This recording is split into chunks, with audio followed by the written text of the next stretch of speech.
Thérapie de couple et pervers narcissique. Tenter la thérapie de couple avec un pervers narcissique équivaut à s'aventurer sur un terrain très glissant. Tout ce que vous pourrez dire sera retenu contre vous. C'est la formule qui pourrait certainement résumer la situation épineuse dans laquelle se mettent les victimes. Analysons d'un peu plus près les fondements et les enjeux d'une telle démarche thérapeutique. Cette réflexion est tirée d'un article du site internet www.pervers-narcissique.com, dirigé par Pascal Couder, psychanalyste et psychologue clinicien, co-auteur de l'ouvrage de référence « La manipulation affective dans le couple, faire face à un pervers narcissique ». Depuis plus de 30 ans, Pascal Couder et son équipe de thérapeutes spécialistes des questions autour de la manipulation sentimentale prennent en charge les victimes de PN francophones partout dans le monde grâce à la vidéoconsultation. Rendez-vous sur pervers-narcissique.com pour accéder gratuitement à une multitude de ressources précieuses. La thérapie de couple avec un pervers narcissique. Rappelons d'abord brièvement à quoi sert une thérapie de couple avec un pervers narcissique comme avec son partenaire sain. Elle vise à résoudre les conflits et problèmes de communication au sein de la relation en décidant d'en rechercher les causes et les remèdes sous l'œil bienveillant du thérapeute. Cette démarche implique une remise en cause nécessaire de chacun des partenaires, relativement au dysfonctionnement du couple. Elle implique aussi bien sûr le désir d'entamer les changements nécessaires. Or, le pervers narcissique ne va pas reculer devant la thérapie de couple. Pourquoi ? Parce qu'en bon narcissique, il se pense irréprochable et n'imagine même pas que le processus puisse tourner en sa défaveur. Son art de la manipulation lui assure l'avantage. Sur le thérapeute, pensez-vous ? Non, c'est la victime qui restera sa pièce maîtresse. Comment ? En exploitant chez elle les faiblesses sur lesquelles il sait instinctivement pouvoir jouer. Son but sera de lui faire perdre la face et de la mettre en porte-à-faux avec elle-même et devant le thérapeute. Pour cette raison certainement, le PN affronte la thérapie, même si elle demeure malgré tout un exercice auquel il n'aime pas se plier. Bien souvent, ce sont en effet les victimes qui l'initient, car l'emprise dont elles sont victimes les pousse à croire que les problèmes inhérents à la relation viennent d'elles.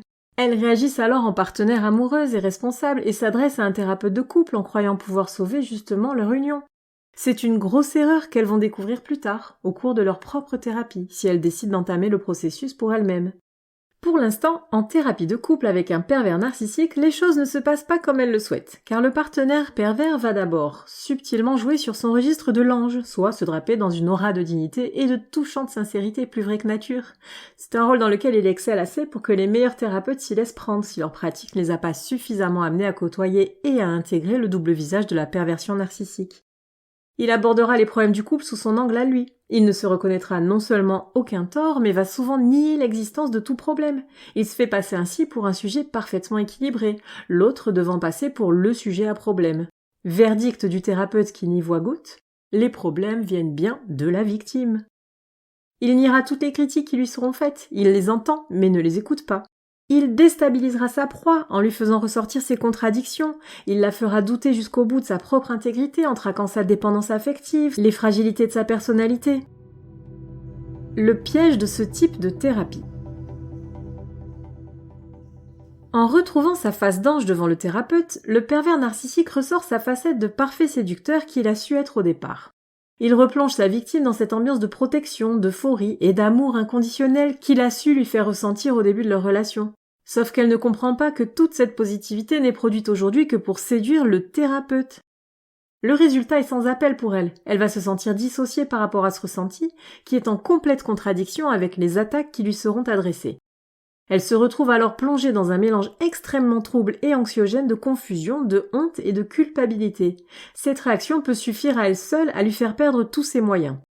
L'incroyable charmeur qui est le pervers narcissique réussira donc ainsi son tour de force en embarquant le thérapeute qui s'y laissera prendre dans un scénario tronqué de la réalité. Scénario qui peut souffler à ce dernier, bien malgré lui, il est important de le préciser, une mauvaise lecture de la réalité et de la relation. Quelques points de repère. Le cadre formel de la thérapie est un théâtre pour toute personnalité narcissique qui compte bien s'y mettre en valeur. L'autorité du thérapeute, sa qualité d'intellectuel sont des miroirs valorisants pour lui, dont il espère capter l'attention, le reflet. Il fera donc très souvent en sorte d'être le héros de l'action, et il va méticuleusement planter son décor pour cela. Son comportement en thérapie est semblable à celui qu'il adopte devant la justice, dont il recherche souvent le soutien institutionnel.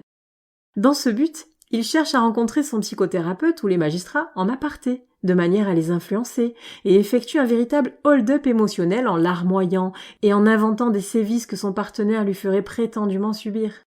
Que l'on ne s'y trompe pas, les pervers narcissiques n'aiment pas les professionnels de l'écoute pour autant. Dans le meilleur des cas, ils les considèrent comme des jouets, qu'il va être amusant de manipuler, mais ils peuvent aussi les voir comme des rivaux susceptibles de leur voler leur proie. Ils se considèrent de toute façon supérieurs aux thérapeutes, qu'ils n'hésitent pas à contredire. Il n'est pas rare qu'un pervers narcissique en thérapie de couple, comme lors d'un processus de médiation en justice, claque la porte. De plus, toute personnalité manipulatrice ne se rend pas en thérapie de couple sans que cela ne corresponde à un but dans sa stratégie d'emprise.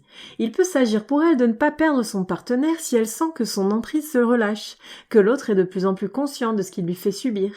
Il adoptera alors une stratégie moins offensive et peut faire montre d'une bonne volonté toute provisoire en thérapie. Il a pour but ainsi de gagner du temps, car les efforts consentis seront de courte durée et les problèmes reprendront de plus belle une fois le cadre de la thérapie écarté.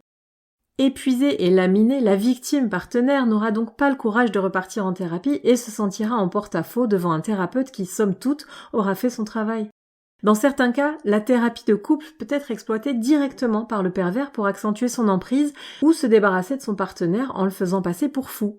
Il choisira alors lui-même le thérapeute et ne laissera aucune chance à sa victime qui l'accablera systématiquement. De telles séances sont des parodies de thérapie, comme il existe des parodies de justice.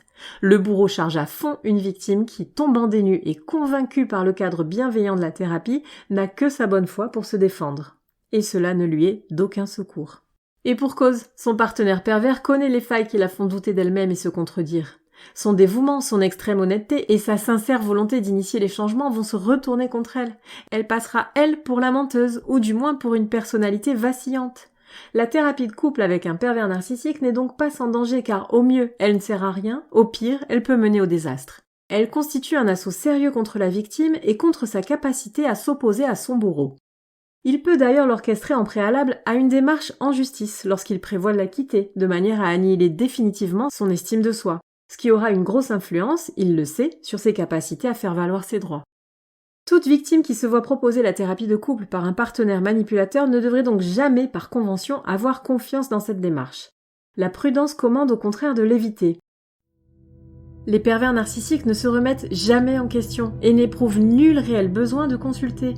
Pour sortir du schéma d'une relation toxique et abusive, les victimes doivent songer à une prise en charge en premier lieu pour elles-mêmes. Car même ne le sachant pas au départ, elles ont le pouvoir de changer le mauvais scénario de leur histoire avec ce tortueux partenaire.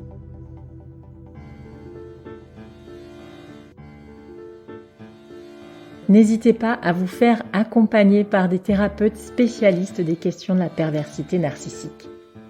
Rendez-vous sur www.pervers-narcissique.com et trouvez-y de nombreux conseils sur comment gérer la séparation, comment gérer l'après, la reconstruction et vous pourrez également rentrer en contact avec un membre de l'équipe. Ne restez pas seul.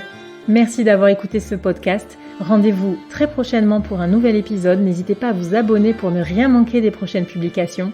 À très bientôt.